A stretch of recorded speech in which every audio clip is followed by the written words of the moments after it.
قالن بو نبينا عليه الصلاه والسلام مسكيد كو سو غلay wuxuu arkay nin reer baadiya oo salaad tukanaya oo salaadii dhexdeedana ku ducaysanaya oo istaagay nabigu marka ducadii uu dhageystay waa duco cajiib ah duco boqolkii 9 waa ilaahay amaantiisa ya man la tarahu al-uyun wala tukhaliduhu ad-dunun wala yasifuhu al-wasifun wala tughayyiruhu al-hawadith wala yakhsha ad-dawa'ir يا من يعلم مثاقيل الجبال الى اخر كيغا marka uu nabigu dhaama Musa al-Ash'ari uu yeeray wuxuu ku yiri ninka ducada markuu dhameeyo ikeen buu kaydi marka baa loo yeeray ninka nabiga ku doonayo markii marxaba marka uu nabigu sallallahu alayhi wasallam ghanima marka la soo qaaday oo xoolo marka uu qaybinayay ayuu kiish lacag intuu ka soo dhex qaaday buu nabigu ninkii gacanta kaga riday nin baahan oo faqiir oo reer baadiya وكوس العقل لودي بكورما ساس وقلبي وفرحي مرقام النبي كويري لعقتها سببت أن كوسي ما قرم وكيد مرقام سوري ها محاضر مالينا كوسي ده تولي ما دي سيسيبي مرقام النبي كويري وارونتا رحم كون حق وإليه وحلس كوسي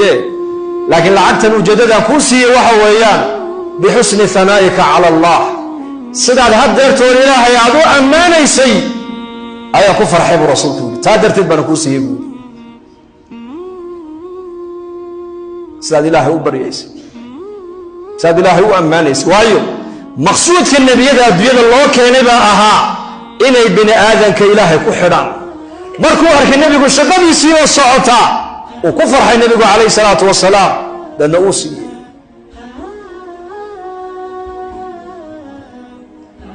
تعلق إلهي دتكو إلى ليهين بنبي أكتس كوينه لعبت أكتس كموين حتى في سيرة عمر وعبد الله غنيمتي أيوم معلم كمد عمر دون فريستي برقا سوق قيبنا يا صحابة برقا سوق أركيني يرجع عنقوان برقا سوري دعنت المحاك هاجو يبولو حر غزودي حلقة صحي أيا داو عن لي جيستي بولو كل داو عمي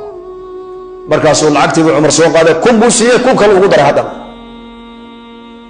markaasuu Umar u qaybiya isagana wali meeshu taagay oo lacagtii uu tirsanaya markaasuu Umar ninkii isha ku dhiftay hadana mar labaad mar alle markuu dhaawacii arko ayuu soo qaaday kun kale hadda la siiya markaasuu Umar hadana u qaybiya markaasuu hadana isha ku dhiftay halka yarka gacanta dhaawac kaga dhacay markaasuu kun kale qaado oo tiriya u siiya markuu Umar markaa uu waayay kiyara markaas lagu yiri Umar baa warnigii meesha joogay meey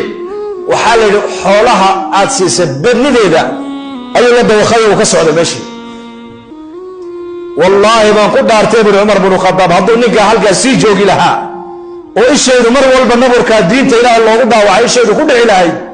xoolaha halka ayaa la isaga ku dhameyn lahayd